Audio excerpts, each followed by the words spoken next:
Welcome to the next tutorial on current flow. In this tutorial, we are going to discuss about how to make a continuous flow of electric current. Okay, imagine this. Suppose you have a vessel which is having water and there is a outlet through which water is flowing out. Now, as soon as the water in this vessel runs out, there will not be any more flow of water. So we are going to make an analogy here. Okay. Now how to make this flow of water from this vessel continuous? Suppose it is like your tap in the bathroom.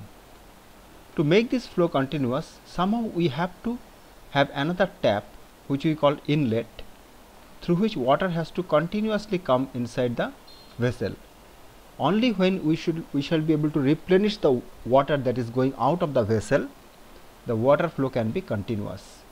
Exactly like that, suppose we have a lamp, electric lamp, which is connected in an electric circuit, and there is a positive electrode and there is a negative electrode. To make this lamp glow continuously, we have to have a continuous flow of electron. That is, there should be a continuous flow of charge. There has to be a continuous supply of electrons. That is done by means of battery. Generally, a battery is called a collection of two or more cells. Now, how this electron flow becomes continuous? It is continuous because of the chemical reaction that takes place inside the battery, inside the cell. Actually, battery is a collection of cells. So, let us talk very briefly about the reaction that is taking place inside the cell, even though this is not really our topic of discussion, but let us quickly talk about the kind of reaction that takes place in a cell, like a dry cell, because that reaction makes this supply of electron or flow of electric current continuous. This is a schematic representation of a dry cell, where we can see the positive electrode that is at the center, which is made of graphite. Graphite is nothing but an allotrope of carbon. As you know that this kind of dry cells are used in torches, in radios, in portable tape recorders. Okay. So the positive electrode is made of graphite and the negative electrode is made of zinc, which is the container. The container itself is made of zinc, which acts as the negative electrode.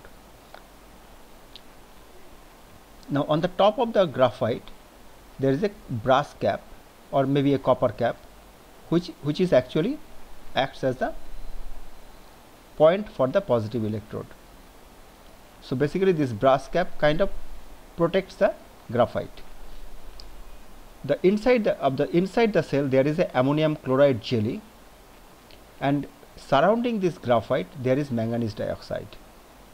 So remember, the zinc container itself is the negative electrode, and the graphite rod at the center, which is not touching the zinc, is acting as the positive electrode.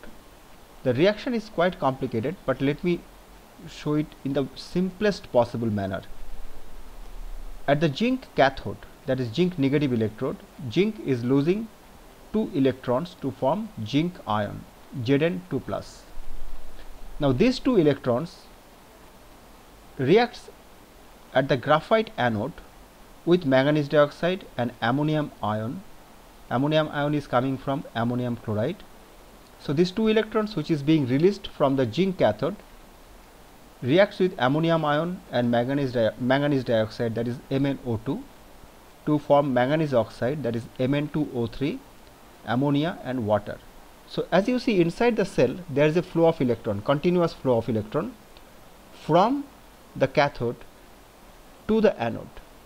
So definitely outside the cell, when you complete the circuit by means of an electric lamp or whatever it is, there will be a continuous flow of electron.